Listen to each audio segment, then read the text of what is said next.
Santificación. La última prédica veíamos cómo me están diciendo que los adolescentes deben salir también. Si hay adolescentes aquí, también tienen clase. Bueno, pues como les decía, la última prédica en la serie de la doctrina de la santificación, hablábamos cómo el pecado es el peor de nuestros enemigos. Cómo el pecado es el más poderoso, perverso y despiadado de nuestros enemigos en contra de nuestra santificación. Y lo demostrábamos bíblicamente. Y decíamos que el pecado no nos va a dar tregua mientras vida tengamos en esta tierra. El diablo, cuando usted lo resiste, huye, pero el pecado, por más resistencia que usted le ponga, no va a huir. Así que la pregunta que tenemos que responder en esta mañana es si acaso Dios ha provisto alguna manera de nosotros poder luchar efectivamente contra nuestro pecado. ¿Habrá alguna manera en que nosotros podamos enfrentar este enemigo tan perverso y poderoso? ¿Dios habrá dispuesto algún medio para nosotros hacerle frente diariamente, hermanos? Porque diario tenemos que luchar contra nuestro pecado. ¿Habrá algo que Dios haya dispuesto para luchar? Por supuesto que sí, mis hermanos, porque Dios es un Dios de gracia y un Dios de misericordia. Y Él sabe que nuestra lucha diaria contra el pecado es bastante difícil, es bastante agotadora, es bastante ardua. Así que estos medios podríamos dividirlo en dos grandes ramas. Medios individuales para nuestra santificación, que son aquellos que se dan en el contexto de nuestra relación personal con Dios. Y medios colectivos de santificación o corporativos, lo llaman algunos teólogos también, que consisten en cómo nuestra relación en la iglesia, en el pueblo de Dios, puede desarrollar estas virtudes y luchar contra el pecado de manera colectiva. Medios individuales de santificación y medios colectivos o corporativos de santificación. Vamos a iniciar primeramente con los medios individuales de santificación. Y la razón por la que pienso que es necesario que iniciemos con los medios individuales de santificación, mis hermanos, es que para tener una buena relación saludable como pueblo, primero tenemos que tener una buena relación personal. En gran medida, la salud espiritual de un pueblo depende de la salud espiritual de cada uno de los miembros que componen ese pueblo. Entonces, si no tenemos una buena relación personal individual, no espere que usted va a tener una buena relación a nivel de iglesia. Así que vamos a iniciar con los medios individuales de santificación, que son aquellos que surgen dentro del contexto de nuestra relación personal con Dios. Voy a exponer un solo medio hoy. Yo sé que muchos están esperando la mortificación del pecado porque varias personas están interesadas en el tema y me han escrito y me han dicho, pero ese medio que es individual no lo vamos a tratar hoy, porque primero necesitamos entender y tener una comprensión clara de otros dos medios que son indispensables para poder mortificar el pecado. Los medios individuales hay varios, pero yo me voy a concentrar en los tres principales. La oración secreta en el proceso de santificación, la lectura de la palabra en el proceso de la santificación y por último veremos la mortificación del pecado en el proceso de santificación. Hoy solamente nos concentraremos en la oración secreta en el proceso de santificación. Estaremos viendo 3 puntos. El deber de orar de esta manera, o sea, el deber de orar secretamente. Cómo hacer que nuestra oración sea efectiva es el segundo punto. Y el tercero, cómo opera la oración secreta en nuestra santificación. ¿Lo cogieron los 3 puntos? Ok. Ese es el título de la prédica, la oración secreta como medio de santificación. Ciertamente, mis hermanos, en la Biblia se exponen varias formas en las que nosotros podemos orar. Pablo nos recomienda orar en todo tiempo, en Efesios 6:18. También en 1 de Tesalonicenses 5:17 nos exhorta a orar sin cesar. Pero estas no son las únicas dos formas de orar. También la palabra nos enseña a orar de manera secreta. Y estas formas, muchos hermanos piensan que es para que nosotros elijamos una de las tres y acomodarla a la que más se acomode a nuestro estilo de vida. Entonces no oran secretamente, sino que oran, dicen yo oro en todo tiempo. Yo oro cuando voy de camino al trabajo, cuando me estoy bañando, oro en el trabajo.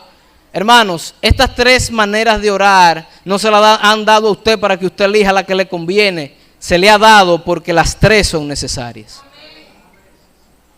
Las tres. Así que, hermanos, si usted no está practicando esta disciplina de oración secreta, usted no puede crecer en santidad. De ninguna manera. Usted puede decir que usted ora sin cesar y ora en todo tiempo. Y qué bueno que lo hace, mi hermano. Es bíblico, pero eso solo son dos formas. Y la oración secreta, entonces, ¿a dónde se queda? Cada una de estas oraciones debe aplicarse a diferentes circunstancias de nuestra vida. No es para que elijamos una y descartemos otra. Además, hermanos, adivine quién fue que nos dio y nos enseñó el deber de orar secretamente. No fue Pablo, fue uno más grande que Pablo. Yo le estoy hablando de nuestro Señor y Salvador, Jesucristo. Aquí está el deber, Mateo 6:6. Vayamos en nuestras Biblias.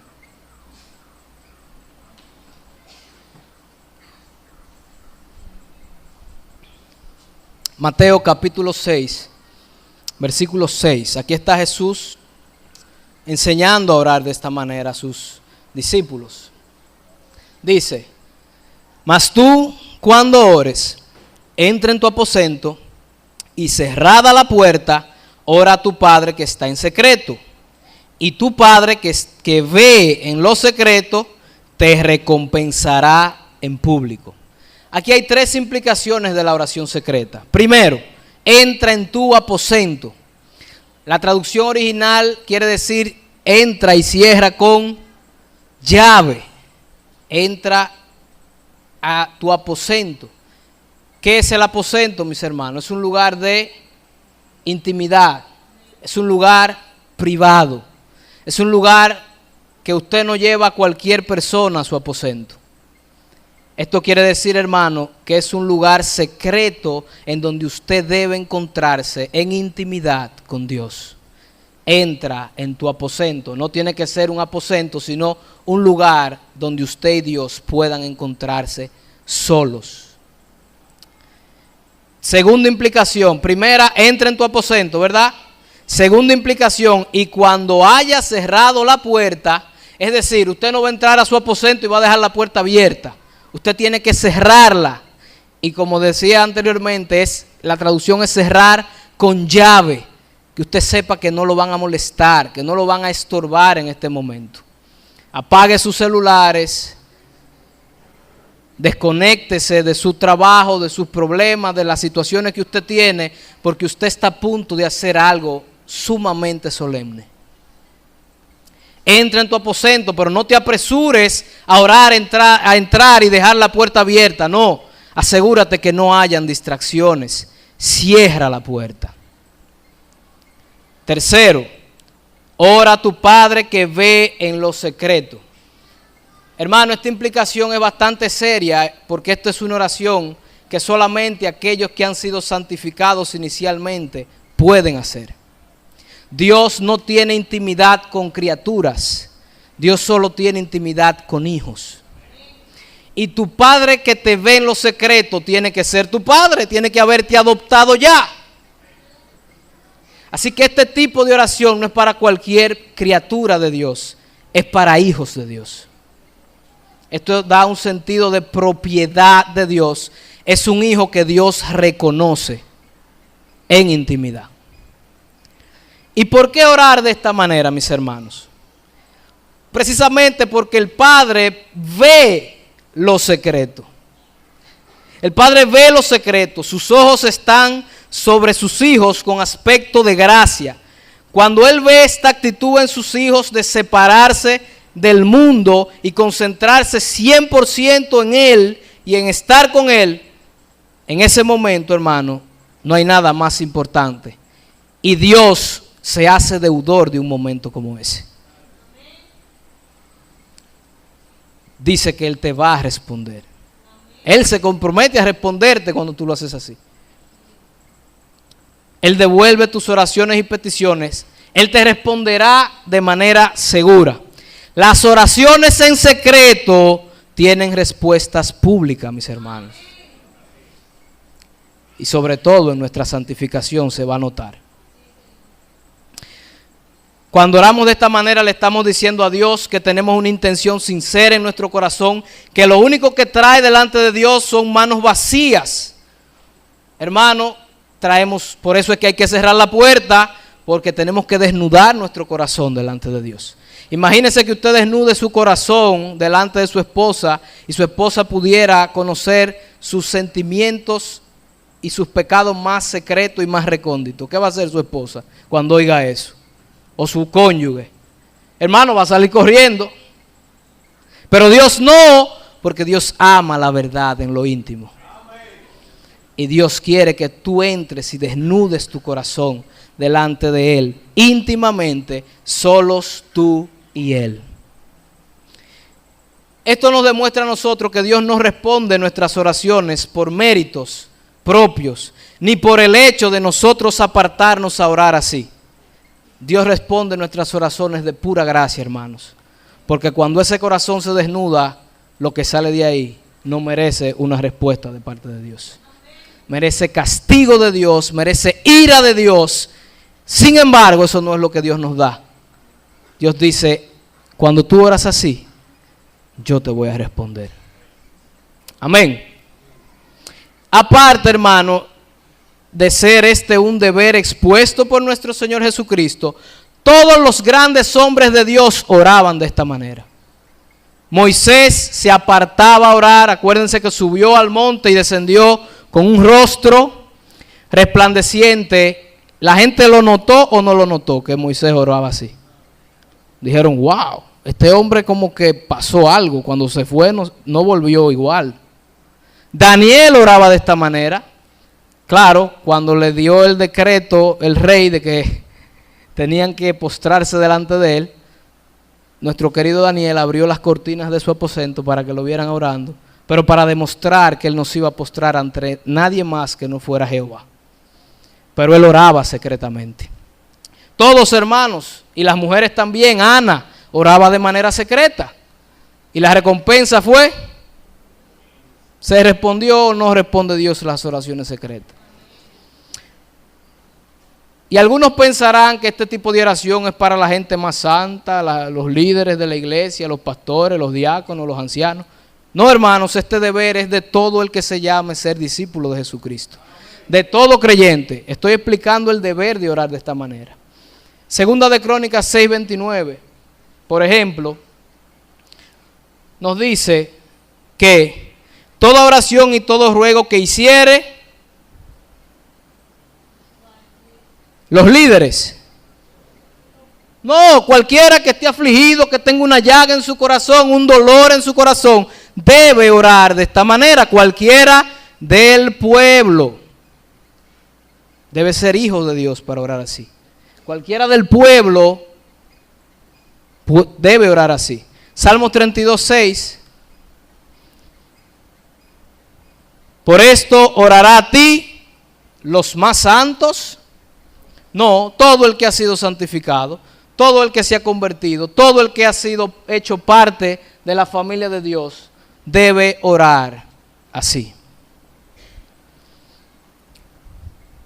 Además, hermanos, otra parte del deber es que, ¿quiénes aquí se consideran discípulos de Jesús? Si usted es cristiano, necesariamente tiene que considerarse discípulo de Jesús. Si usted toma a cada evangelista por separado y lo tranca en una habitación y le pregunta algo que caracterizara la vida de Jesús, usted sabe que le va a decir los 4 evangelios. Y ellos no se juntaron a escribirlo. que Jesús era un hombre de oración secreta. Y se apartaba a orar y se iba al monte muy de mañana a orar y subía a orar.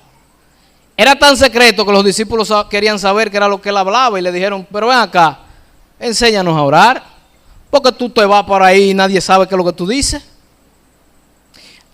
Y surge una pregunta muy interesante, hermanos, ¿por qué Jesús oraba tanto de esta manera? ¿Acaso le era necesario a Jesús orar así? Yo estoy hablando de Jesús, la segunda persona de la Trinidad, por medio de quien fueron hechas todas las cosas. Todo existe por Él y para Él. En el principio Dios decía, sea esto, y ahí estaba hecho. Y Él estaba creando con Dios en el principio. Él no necesitaba orar en el principio. Sin embargo, cuando vino a esta tierra, no hacía otra cosa más que orar. Yo escuchaba una prédica en estos días de una persona que estaba diciendo que los hijos de Dios no tienen que pedir porque los hijos de Dios poseen y que ellos solamente tienen que arrebatar, y así, arrebatar. Y yo me puse a pensar en eso y dije, si los hijos de Dios no tienen que pedir, ¿por qué Jesús pedía tanto? Siendo la segunda persona de la Trinidad. Hermanos, Jesús conocía su Biblia y Jesús había leído algo que se publicó de él en el Salmos capítulo 2, versículos 7 y 8.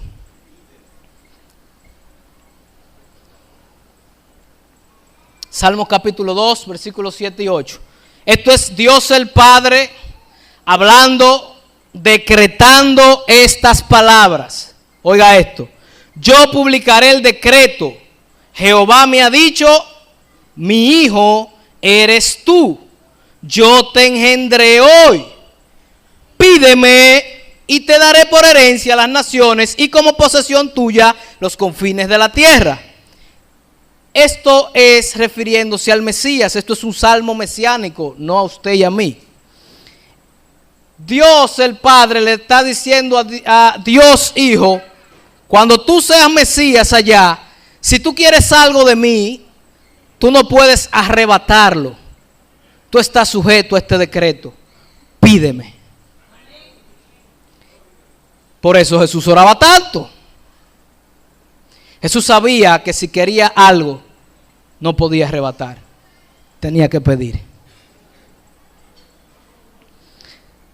Aquí está ese decreto, hermanos. Hebreos 5:7 dice, y Cristo en los días de su carne, ofreciendo ruegos y súplicas con gran clamor y lágrimas al que le podía librar de la muerte, fue oído a causa de su temor reverente. Cristo clamaba con llanto y súplica. La segunda persona de la Trinidad. Y usted dirá, oh, pero entonces no es Dios porque fue engendrado. Bueno, como Mesías, ¿qué usted espera? ¿Que no fuera engendrado? Tenía que ser gestado en el vientre de la Virgen. Como Mesías, Cristo fue engendrado. Y tuvo que someterse a la ley que desde la eternidad Dios había publicado. Y se sometió con súplica, ruego y con lloro. Hermanos, si esto es Cristo, ¿quiénes somos usted y yo? Todavía más debemos depender de Dios de esta manera. Si usted quiere progresar en santidad, si usted quiere vencer en su lucha contra el pecado diario, no será de otra manera que no sea la manera establecida por Dios. Pídeme. En oración secreta. Ahora, ¿cómo podemos hacer nosotros que nuestra oración sea efectiva, mis hermanos? ¿Cómo nosotros podemos hacer que esta oración tenga el fruto que nosotros esperamos? Porque evidentemente estas oraciones secretas de Jesús fueron contestadas. Si no, observe qué pasaba con la vida de Jesús. Jesús, acuérdense, no podía decretar, por ejemplo, y decir que los discípulos crean ¡fua! Y ya ellos iban a creer. No, él tenía que pedirle al Padre: Padre, abre los ojos de los discípulos, ellos son incrédulos, ellos no creen. Probablemente ese era el contenido de sus oraciones secretas, o parte del contenido. Padre, mira, estos fariseos quieren matarme otra vez, tú sabes que no me ha llegado mi hora, Señor, líbrame de las manos de los fariseos. Y en varias ocasiones que intentaron apedrear y matar a Jesús, la Biblia dice que él se les escabullía. ¿Cómo se les escabullía? Pidiendo en oración. Hermanos, ¿cómo nosotros podemos hacer que la oración secreta sea efectiva en nuestra lucha contra el pecado? Bueno, algunas recomendaciones. Tomé algunas de estas recomendaciones de un ensayo escrito por el puritano Thomas Watson, llamado La Biblia y el Closet. ¿Ok? Algunas recomendaciones para que nuestra oración secreta sea efectiva. Y con eso estoy pasando al punto 2, cómo hacer que nuestras oraciones secretas sean efectivas. ¿Quedó claro el deber de orar de esta manera? Que usted no puede elegir entre una manera y otra. ¿Está claro? Ok, seguimos. Entonces, ¿cómo hacemos que sea efectiva? Hermano, lo primero es que debemos sacar un tiempo específico para apartarnos. Un tiempo en el que sepamos que no vamos a ser interrumpidos. Si usted no saca este tiempo, hermano, no va a orar así de ningún día. Usted tiene que hacer su agenda partiendo de ese tiempo que usted acordó con Dios. El salmista David, por ejemplo, se había comprometido a hacerlo en la mañana. Y el salmista David le dijo al Señor: mira, de mañana me voy a presentar delante de ti, así que ya tú sabes, todas las mañanas. Eso fue un compromiso hecho por David, y de mañana él se presentaba. No tiene que ser en la mañana, usted elige el tiempo en donde nadie lo vaya a interrumpir. ¿Ok? Segunda recomendación, hermano, tomemos un tiempo de preparación antes de ir a orar. Acuérdense, no es que usted va a entrar a orar con la puerta abierta, corriendo, porque usted tiene muchas cosas que hacer. No, así no ore. De esta manera no se ora así. Esta manera requiere tiempo. Y nosotros somos muy tacaños con Dios con el tiempo. Incluso que se supone que es el día del Señor, alabado sea Dios, nosotros estamos presionando porque el culto se tiene que terminar a una hora específica. Señores, es tu día, pero yo solamente te puedo dar de 10 a 12. Si se pasan 5 minutos, hay problema. Hermano, cuando usted vaya a orar de esta manera, usted no puede ir y entrar y dejar la puerta abierta. No. Ni ir rápido porque usted tiene que irse, o porque lo van a llamar, o por lo que sea. Antes de entrar a la comunión en el santuario, era necesaria la preparación del santuario. Nosotros solamente hablamos de meditar para ir a leer las escrituras, hermano, pero a nosotros nos vendría bien un tiempo de meditación antes de comenzar a orar. ¿Usted sabe por qué? Porque de este tiempo de meditación pueden surgir los deseos, de manera que oremos en sintonía con la voluntad de Dios. A veces nosotros entramos y ni sabemos lo que vamos a decir, y nuestra mente se pone a divagar por ahí, y estamos orando, pero estamos pensando en otra cosa. Hermano, deje de orar y váyase a hacer lo que usted tiene que hacer, porque esa oración no va a tener respuesta, ni va a servir para santificarlo tampoco. Saque tiempo para meditar antes de orar. ¿Y en qué vamos a meditar? Bueno, usted puede meditar en los atributos de Dios, por ejemplo. En cómo su soberanía afecta alguna situación por la que usted está orando. O en cómo puede buscar usted consejo en Dios partiendo de su sabiduría. O usted también puede considerar las promesas de Dios que van de acuerdo a preceptos que Él ha establecido. Porque a veces nos concentramos en las promesas de Dios, pero no en los deberes de nosotros. Entonces usted puede comenzar a meditar en todo eso antes de orar. De manera humilde, hermano, usted puede considerar algunos puntos que usted quiere argumentar con Dios en oración. Es válido. El salmista Asaf, en el Salmo 74:1, se hacía una pregunta. ¿Por qué, oh Dios, nos has desechado para siempre? ¿Por qué se ha encendido tu furor contra las ovejas de tu prado? Dice él. Él está argumentando con Dios y es válido. Pero eso ha surgido de una meditación que él ha hecho. Esa pregunta no ha sido hecha al azar. Él está viendo una situación y piensa y se la presenta al Señor. En Génesis 25, 21 y 22 dice: y oró Isaac a Jehová por su mujer que era estéril, y lo aceptó Jehová y concibió Rebeca su mujer. Y los hijos luchaban dentro de ella y dijo: si es así, ¿para qué vivo yo? ¿Y qué hizo? Pero primero esta mujer meditó. Esta mujer pensó y dijo: pero si estos muchachos están matando desde ahora, ¿para qué vivo yo? Y después que ella consideró eso, fue y se lo presentó al Señor, y el Señor le dio respuesta. El Señor le dijo: es que tú tienes dos naciones ahí. Ahí nacieron Jacob y Esaú. Hermanos, podemos meditar en todas estas cosas. No lleguemos apresuradamente al santuario. Preparémonos antes de comenzar a orar. Sobre todo porque eso que usted está haciendo requiere reverencia. La oración secreta requiere reverencia. Pero claro, mis hermanos, usted no está hablando con cualquier persona. Si bien es cierto que Él es nuestro Padre y podemos ir confiadamente delante de su trono, no debemos hacerlo irreverentemente. Podemos entrar confiadamente, pero con reverencia. Porque adivine qué es, a dónde que usted va a subir. Vamos a Hebreos 12, 22 al 23.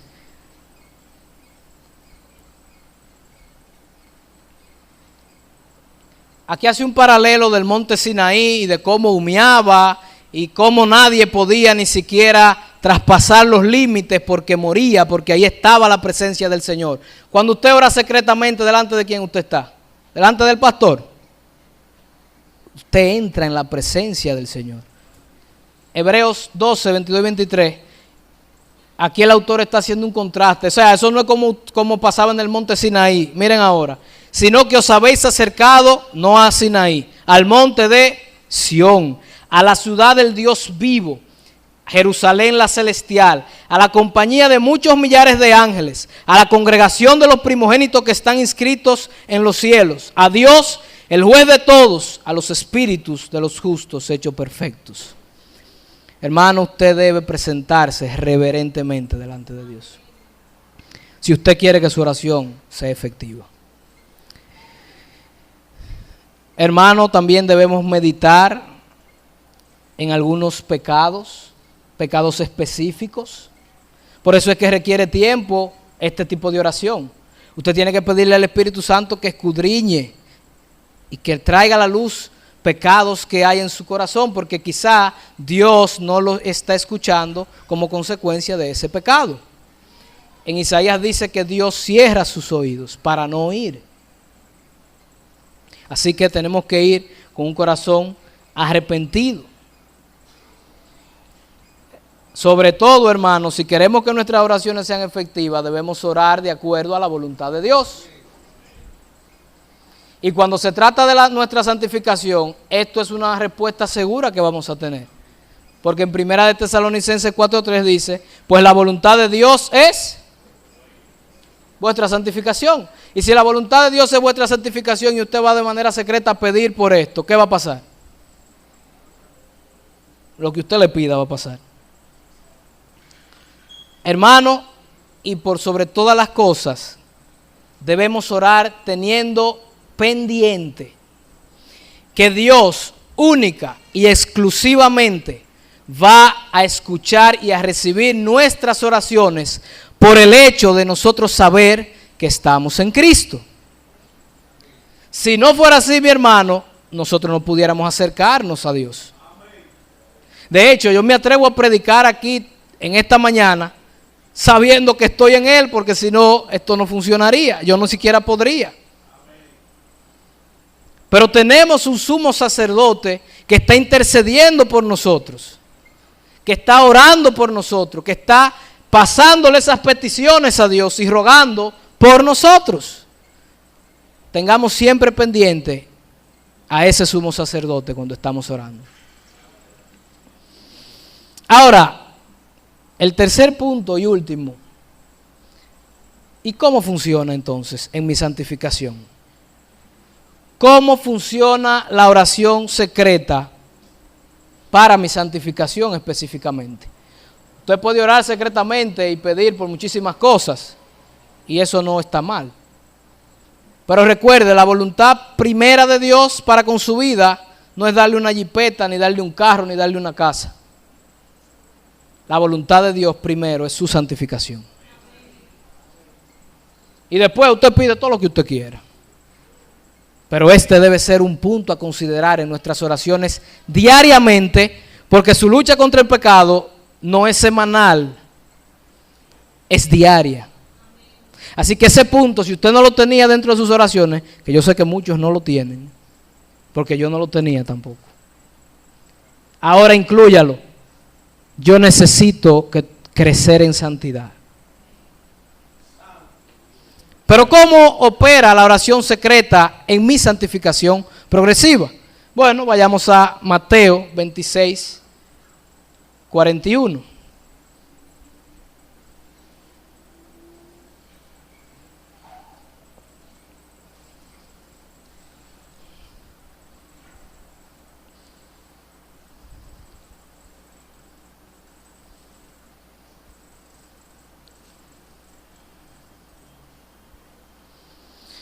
Velad y orad para que no entréis en tentación. El espíritu a la verdad está dispuesto, pero la carne es débil. Hermanos, la oración es el medio que Dios usa para fortalecernos en nuestras debilidades. Ciertamente, si hemos sido santificados inicialmente, créame que yo sé que el espíritu está dispuesto. Y Dios lo sabe también. Jesús se lo dijo a Pedro. Pedro, yo sé que tu espíritu está dispuesto. El problema no es tu espíritu, el problema es tu carne. Que hay un pecado remanente que está luchando contra tu espíritu. ¿Y cómo usted puede hacer resistencia a ese pecado remanente? Velad y orad. Hermanos, debemos reconocer que nosotros estamos rodeados de debilidades y de pecado. Viéndolo negativamente, la oración secreta nos permite luchar contra el pecado. No nos confiemos, hermanos, en que somos líderes y que somos ancianos y que somos pastores y que somos nadie, somos pecadores todos. Usted y yo estamos rodeados de debilidades y la única manera de vencer el pecado, por más santo que usted sea, es a través de este medio, orando. Si no, pregúntale a David. Yo dudo que aquí alguno de nosotros hayamos alcanzado a David en su proceso progresivo de santificación. Cuando usted lee uno de esos salmos, usted se siente como un gusano pecador, una basura, o sea, se nota que este era un santo de Dios. Sin embargo, el espíritu está dispuesto, claro que sí, David, que tu espíritu está dispuesto, pero la carne. David miró a Jezabel y solo eso bastó. El espíritu de David estaba dispuesto, pero su carne. David tenía un pecado remanente que tú y yo también tenemos. El mismo Pedro. Señor, yo iré contigo hasta la muerte, tú estás loco, yo no te voy a negar 3 veces. Ajá, yo sé, Pedro, tu espíritu está dispuesto, eso es verdad, pero tu carne. Hay un pecado remanente que debe ser combatido y se combate de rodillas, mis hermanos, en oración. Eso es lo que tenemos que hacer.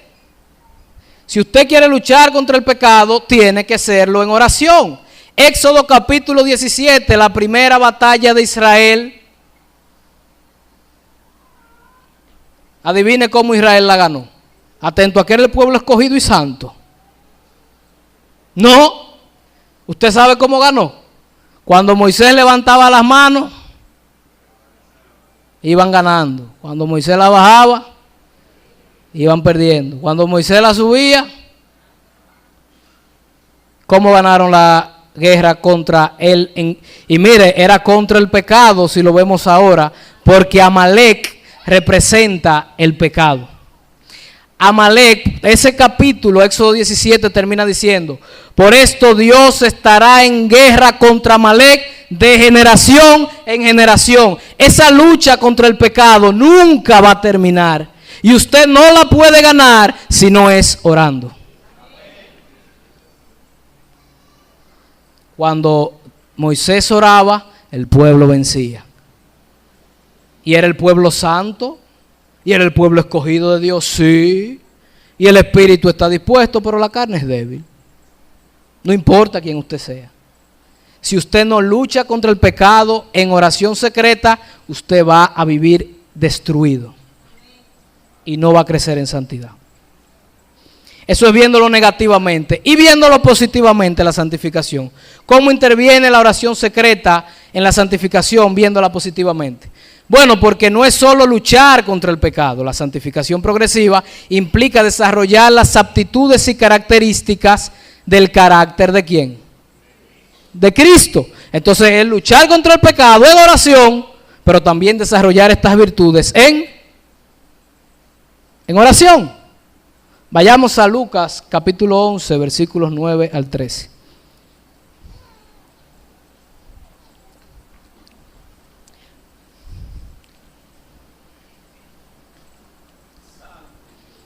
Yo os digo, otra vez, Jesús, hablando a los hijos, no a las criaturas.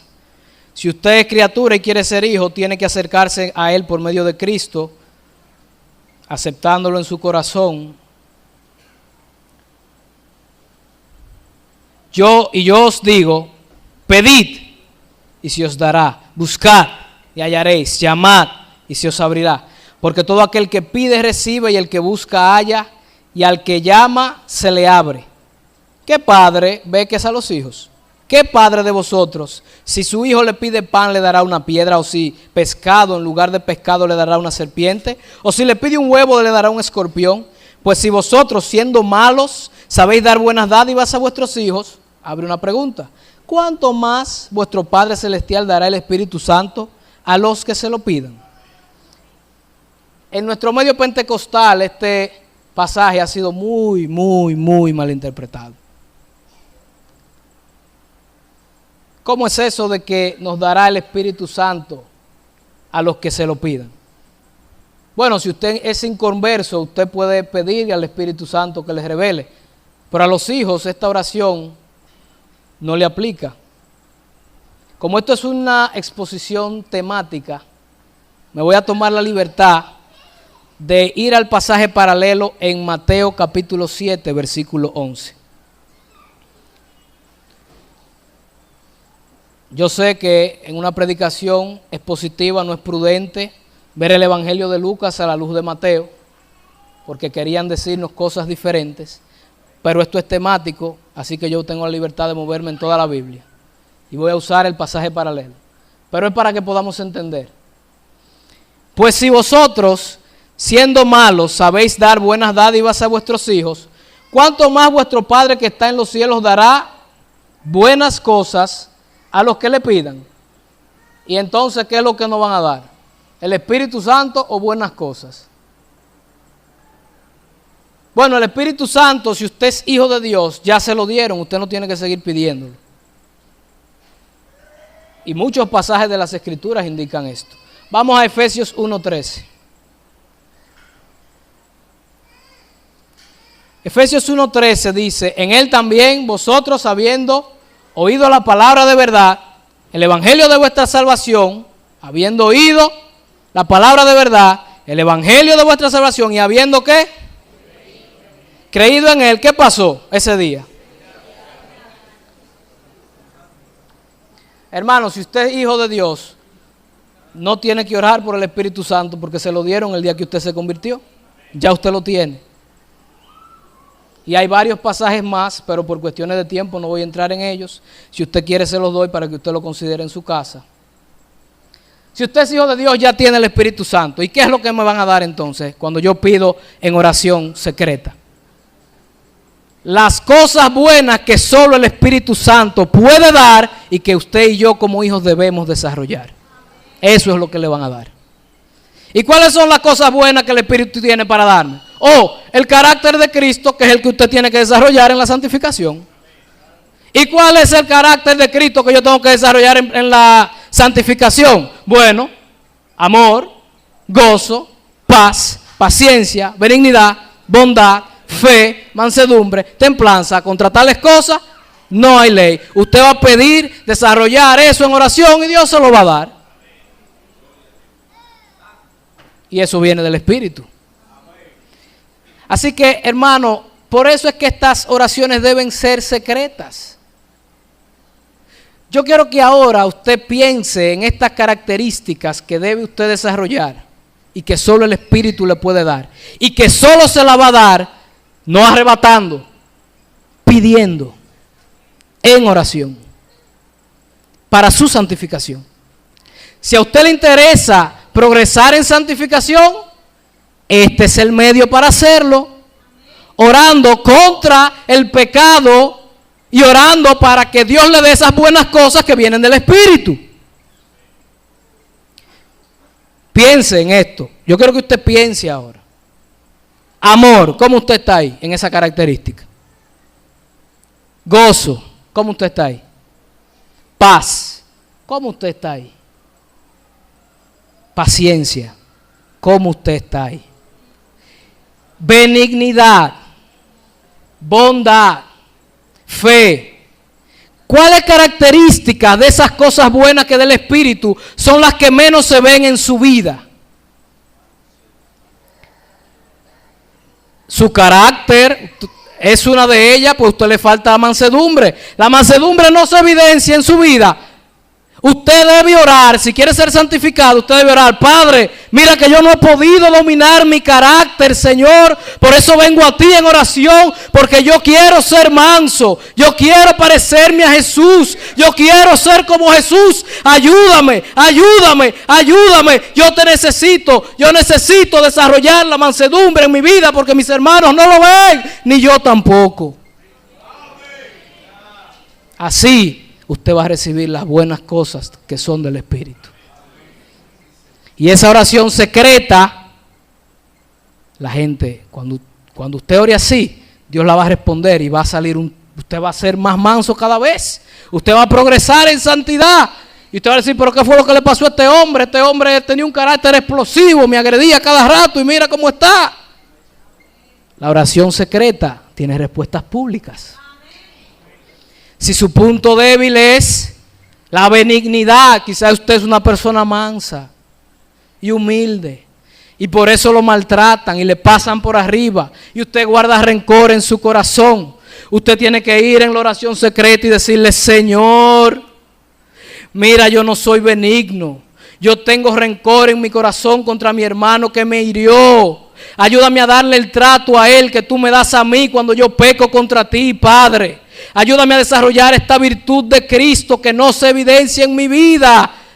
Ayúdame, Señor. Y su Padre, que ve lo secreto, ¿qué va a hacer? Usted va a ser una persona más benigna cada vez. Cuando alguien venga y lo agreda, usted va a mostrarle a esa persona y lo va a tratar como Cristo, como Dios lo trata a usted cuando peca. Si es fe, si es amor, cualquier cosa buena del Espíritu que esté débil o ausente en su vida, adivine cómo usted la va a desarrollar. En la oración secreta, mis hermanos. Pongámonos de pie y vamos a orar.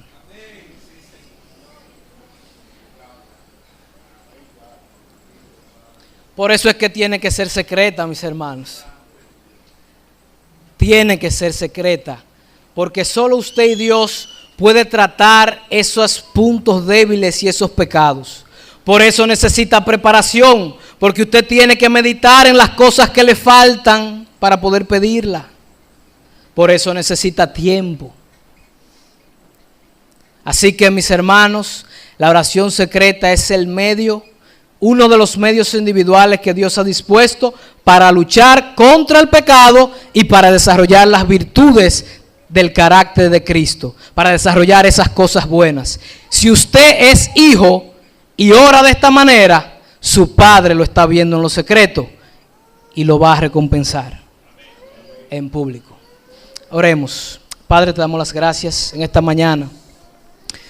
Reconocemos que tú has hablado en nuestras vidas, Señor, y te damos las gracias por ello, Padre. Queremos que tú nos ayudes, Señor, porque ciertamente nuestro espíritu está dispuesto, pero estamos rodeados, llenos de debilidades, Señor. Llenos de debilidades, llenos de debilidades, Señor. Por eso venimos delante de ti clamando y pidiendo, así como Moisés estaba orando para que el pueblo pudiera prevalecer contra Amalek. Así nosotros estamos orando delante de ti para que tú nos ayudes a vencer el pecado con el que tenemos que luchar todos los días. Y no solamente nos ayudes a vencer el pecado, sino que nos ayudes a desarrollar las características propias del carácter de Cristo, que están tan ausentes en nuestras vidas, Señor. Que tanto, con desesperación, necesitamos desarrollar, papá. No tenemos nada ni merecemos nada de ti, Señor. Pero apelamos al trono de misericordia y al sumo sacerdote que está ahí intercediendo por nosotros en este momento.